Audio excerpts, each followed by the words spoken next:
मैं जरूर जाऊंगा, अभी भी मैं एजेंसियों के पास जाऊंगा, जो भी सवाल हैं पूरे जवाब दूंगा, मेरे को किसी चीज की डर नहीं है।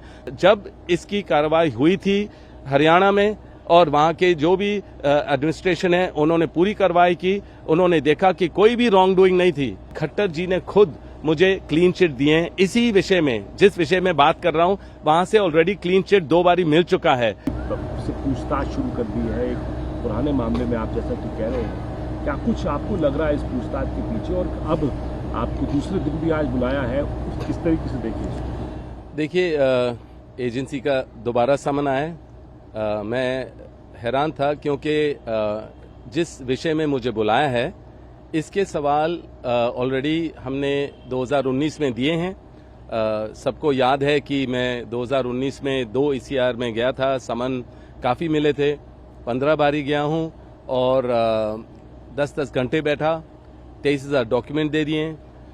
एजेंसियों ने रेड वगैरह किया, जो भी करना था। उस टाइम मुझे याद है कि दिसंबर 7 को 2018 में राजस्थान में इलेक्शन था, तो उस टाइम भी मेरे दफ्तर में रेड किया, बिल्कुल टाइमिंग बहुत ऐसा था। और फिर 2019 में जनरल इलेक्शन था, उस टाइम मेरे को वहां बुलाया और जो भी सवाल थे उसके सारे जितने भी इशू थे सारे मैंने जवाब दिए। अब फिर से मुझे समन किया गया है और उसी विषय में जो मेरे को समझ नहीं है, 7 साल बाद है। क्योंकि वैसे तो मैं क्योंकि अभी इंटेरोगेशन या चल रही है, जो समन है उसके बारे में ज़्यादा तो मैं विशेष टिप्पणी नहीं दे पाऊंगा, पर अंदरूनी बात है तो मैं यही कहूंगा कि जो भी सवाल पूछ रहे हैं ये इसके जवाब पहले मैंने 2019 में दे दिए हैं। जो चाहे अगर एजेंसी के लोगों ने, जो भी आईओ ऑफिसर हैं, अगर उन्होंने मना भी किया कि हमने ये सवाल नहीं पूछे, तो मैंने अपनी स्टेटमेंट 2019 की निकलवाई और उनके सामने मैंने दिखाया कि यही सवाल जो भी ये विषय में आपने बुलाया इसके सवाल ऑलरेडी हो चुके हैं। तो वो खुद हैरान थे और मैं यही कहूंगा कि एजेंसियों का दुरुपयोग हो रहा है। क्योंकि देखिए, मैं अभी अपने जन्मदिन से पहले 10 दिन के लिए लोगों की सेवा करता हूं हर रोज, वैसे तो हमेशा करता हूं पर 10 दिन लगातार करता हूं। अभी वो सारा रुक गया है क्योंकि मैंने अंधे बच्चों के साथ, विकलांग बच्चों के साथ, बुजुर्गों के साथ मैंने प्लान किया था काफी चीजें, अभी वो रुक गई हैं। और जब भी कुछ भी अन्याय होता है देश में, मैं हमेशा उसके खिलाफ उठता हूं, चाहे ये सरकार कुछ भी करे या कितनी परेशानी करे। तो मुझे हमेशा लगा है कि जब मैं लोगों की आवाज बुलंद करता हूं, जो अन्याय हो रहा है उसके बारे में जिक्र करता हूं, या खुद अगर मेरी कोई भी इच्छा होती है या लोगों की इच्छा होती है कि मैं सक्रिय राजनीति में आऊं, तो उस समय भी एजेंसियों का दुरुपयोग होगा, हमें परेशान किया जाएगा। और मैं हैरान नहीं हूं कि उसी समय जिस दिन मुझे समन दिया या मैं एजेंसी पे गया हूं, उसी दिन राहुल और सोनिया जी को चार्जशीट किया गया है। तो ये इनका प्रचार करने का तरीका है सरकार का कि बीजेपी की एजेंसियों को गलत इस्तेमाल किया जाए और प्रेशर डाला जाए। पर हमें इससे हम और मजबूत होते हैं। मुझे पता है हमारी जो सोच है और मजबूत होती है, हमारे परिवार के रिश्ते बहुत मजबूत होते हैं और हमें झेलने की क्षमता है और लड़ते रहेंगे, सच्चाई के लिए लड़ते रहेंगे। और मुझे पता है कि हर चीज स्पष्ट हो जाएगा, जितनी बारी भी भेजेंगे हर चीज स्पष्ट ऑलरेडी है, पर फिर भी मैं हर क्लियर तरीके से बोलता हूं। और मैं यही कहूंगा कि अभी जो कहीं भी अगर कोई भी उम्मीदवार होता है, एजेंसियों को भेजा जाता है, केस शुरू हो जाएंगे और जैसे ही वहां इलेक्शन खत्म होता है उनका पता ही नहीं चलता है, केस खत्म हो जाता है, हर चीज होता है।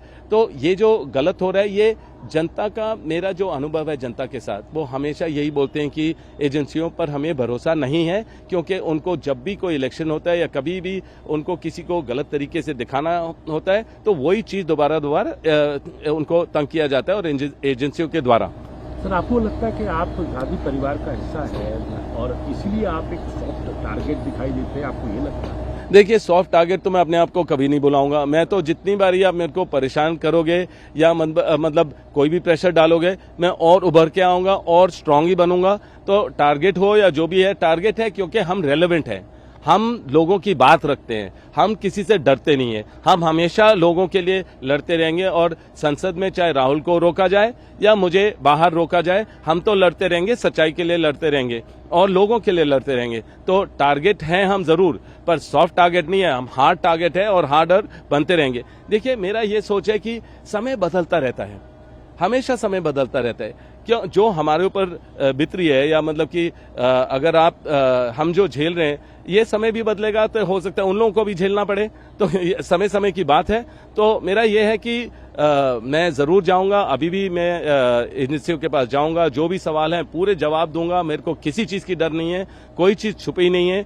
आपको जब इसकी कार्रवाई हुई थी हरियाणा में, और वहां के जो भी एडमिनिस्ट्रेशन है उन्होंने पूरी कार्रवाई की, उन्होंने देखा कि कोई भी रॉन्ग डूइंग नहीं थी और एडमिनिस्ट्रेशन ने पूरा देखा। और आप देखेंगे कि खट्टर जी ने खुद मुझे क्लीन चिट दिए हैं इसी विषय में, जिस विषय में बात कर रहा हूं वहां से ऑलरेडी क्लीन चिट 2 बारी मिल चुका है। तो मुझे समझ नहीं है किस लिए 7 साल बाद दोबारा वही विषय में मेरे से बात की जा रही है, सवाल पूछे जा रहे हैं। पर मैंने जैसे पहले बोला है कि अगर बोलेंगे 1500, 2000 या डॉक्यूमेंट हमें उनको दोबारा देने हैं, उसमें समय लगता है। पर जो व्हाट्सएप बाहर निकलता है कि मैं अवॉइड कर रहा हूं, कभी भी अवॉइड नहीं करूंगा। मैं इस देश में हूं, कभी देश छोड़ के नहीं जाऊंगा। जितने सवाल हैं उसके जवाब दूंगा, तो कभी भी कोई इश्यू नहीं है। मैं यही कहूंगा कि मैं यहाँ पूरा स्ट्रांग हूं, मैं सारे जवाब दूंगा और मेरे को कोई इश्यू नहीं है।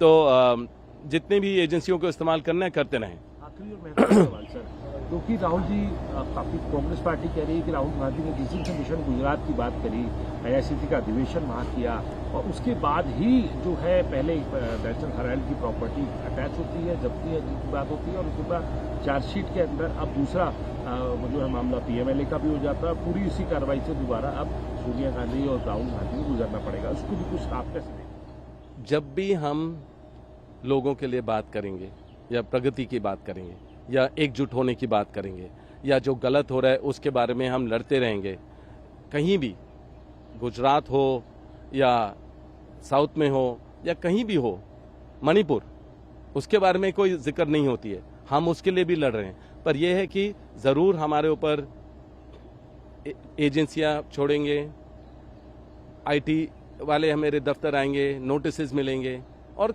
सदियों से चला आ रहा है। पर हम एकजुट हैं, हम लड़ते रहेंगे पूरी जनता के लिए, जनता की आवाज बुलंद करेंगे, चाहे संसद में हो या बाहर हो, और हमें कोई नहीं रोक पाएगा। मैं ये बता सकता हूं, कोई नहीं रोक पाएगा। हम और मजबूत होते रहेंगे जितनी प्रेशर आप डालेंगे।